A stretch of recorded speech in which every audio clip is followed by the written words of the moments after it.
certo? Nosso novo capítulo. Porém, senti a necessidade da gente relembrar os nossos dois últimos capítulos estudados. 12º capítulo e 13º capítulo, tá? Que também estão relacionados, de certa forma, ao estudo desse capítulo de hoje. Vamos lá. No nosso 12º capítulo, estudamos o reino plantário, né? Que trata-se nada mais do que das plantas, tá bom? Na sequência, no nosso 13º capítulo, estudamos estruturas vegetais, raiz, caule e folhas. Falamos separadamente um pouco de cada um deles, né? E hoje estaremos estudando o nosso 14º capítulo, que também se trata de estruturas vegetais, só que estaremos falando da flor, do fruto e da semente. Lembrar para vocês, pessoal, que os nossos slides são repassados de forma resumida, certo? É um resumo do entendimento do capítulo. Não tem como a gente colocar todo o capítulo nos slides, tá bom? Então, se não entender alguma coisa, me retorne essa dúvida no privado e nós juntos vamos tentar resolver essa dúvida, tá bom? Porém, é importante para a gente que o aluno ele faça uma leitura desse capítulo, ele grife as partes mais importantes do capítulo do livro, tá bom? E ele aí passe a resolver as atividades com calma e tranquilidade, para que ele também tenha o seu entendimento do capítulo.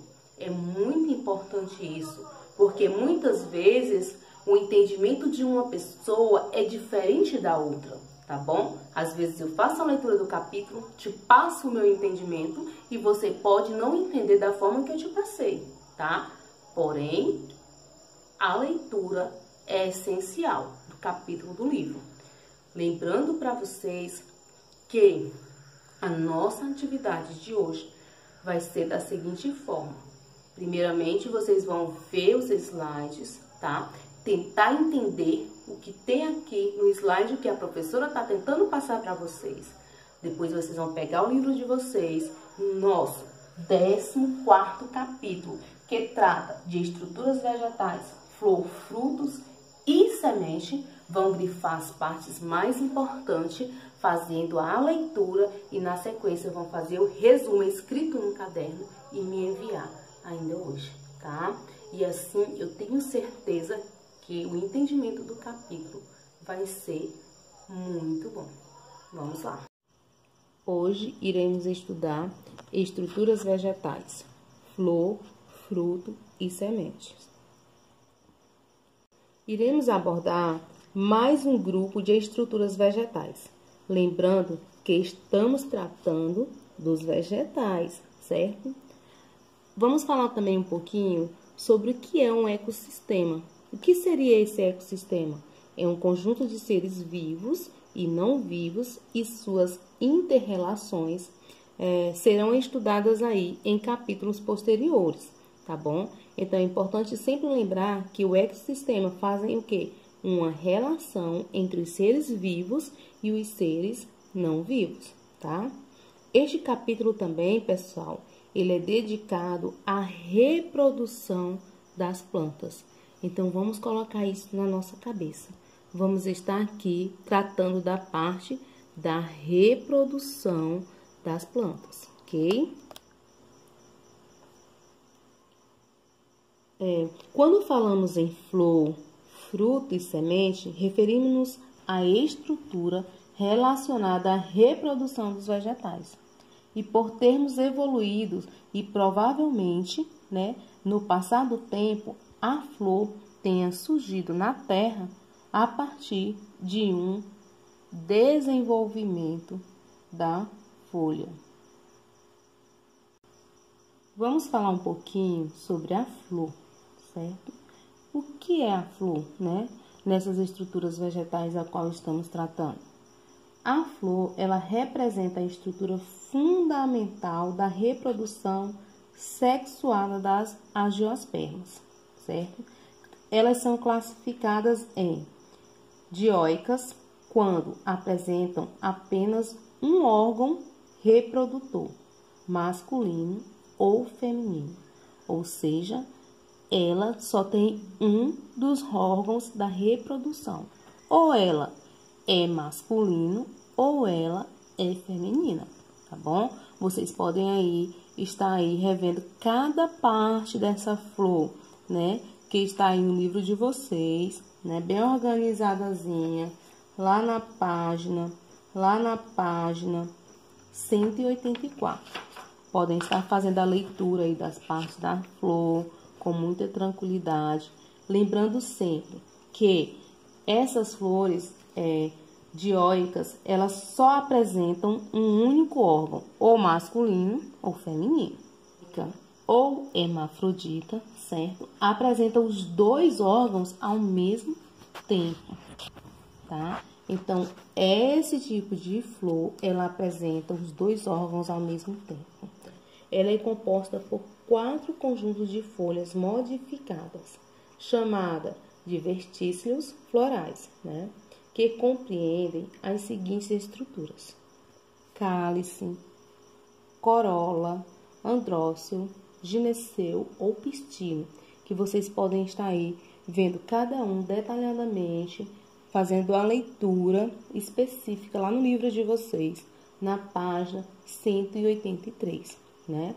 Então, essas flores hermafrodita, ela tem essa seguinte estrutura, ao qual vocês podem também estar observando aí na gravura e na página 183.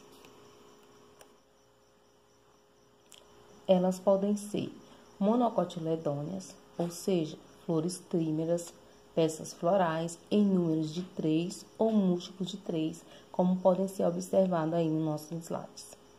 Dicotiledôneas, pessoal, flores dímeras, tetrâmeras ou petrâmeras, peças florais de 2 a 4 ou 5 ou múltiplos, certo? É 2, 4, 5 ou múltiplo desses números. Podemos observar aqui também na gravura no nosso slide, tá bom? Lembrando a vocês que esses tipos de flores, cotiledônea, por exemplo, elas correspondem a uma espécie de folha modificada que serve de alimento, certo, ao embrião contido na semente. Exemplo, são flores com números de elementos florais em base de 3 ou múltiplos de 3, como as fotos aí podem estar vendo nas fotos aí no slide. As flores dicotiledôneas é base de 5 ou múltiplo de 5, tá? O fruto desenvolvido no ovário da flor é composto de pericarpo e semente, tá? O pericarpo surge do desenvolvimento das paredes do ovário e pode ser dividido em 3 camadas. De fora para dentro, epicarpo, mesocarpo e endocarpo. O mesocarpo, por exemplo, ele desenvolve uma polpa nutritiva e rica em açúcares, apreciada pela alimentação humana. E podem ser secos, ou seja, não suculentos, não acumula água e substâncias nutritivas. Os carnosos também podem ser suculentos, certo? E desenvolvem polpa nutritiva, como por exemplo, a manga e a laranja, tá? Após a fecundação, outras estruturas, além do ovário, podem se tornar comestíveis, certo? Essas estruturas são chamadas de pseudofrutos. Por exemplo, a maçã, pera, abacaxi, morango, banana, framboesa, figo e amora. Apesar de chamarmos de frutos, né, populares, não são frutas verdadeiras, pois suas estruturas são derivadas do ovário. Por exemplo, aquela polpa adocicada do caju não é um fruto, certo? Mas uma estrutura que deriva o floral. O fruto mesmo, pessoal, é a castanha. Vou falar um pouquinho sobre a semente, originada a partir do óvulo da flor. Quando germina, a semente dá origem a uma nova planta. Vamos sempre lembrar disso, depois vamos estar detalhando aí cada uma dessas partes. vamos falar um pouquinho sobre as monocotiledôneas gramíneas. No caso aqui, ó, o trigo, o arroz, milho, cana-de-açúcar, centeio, sorgo e cevada. Dicotiledôneas leguminosas, no caso aqui, feijão, soja, ervinha, lentilha, grão de bico e amendoim. Na semente, as monocotiledôneas, semente com um cotiledôneo, ou seja, são modificações, né, a partir das folhas. As dicotiledôneas, certo? Semente com 2 dicotiledôneos, ou seja, quando existem em pares, ou seja, 2 pares. As monocotiledôneas, quando existe apenas uma espécie, tá bom? Vamos lá. Pessoal, podemos estar acompanhando aí no livro de vocês, na página 188. Quando ela atinge o solo e encontra nele as condições ideais de temperatura e umidade, certo? Retoma o seu desenvolvimento. A esse processo dá-se o nome de germinação, que vocês podem estar aí observando os tipos de semente, tá? E toda a sua estrutura, como ela é organizada. Nós temos aqui a gimnosperma, certo? Que nada mais é do que a semente sem proteção de um capelo ou de um pericarpo, certo? Então, essa gimnosperma, ela não tem essa proteção, né? A angiosperma, pessoal, as sementes, elas são protegidas por meio dos frutos, tá? Podemos estar observando aqui. E vocês também podem estar aí estudando a estrutura dessa semente, né, no livro de vocês, com bastante tranquilidade, vendo cada uma delas, e posteriormente estaremos também desenhando essa estrutura no nosso caderno de desenho de ciência, bem organizado, como está aqui no nosso vídeo, tá bom? Vamos lá.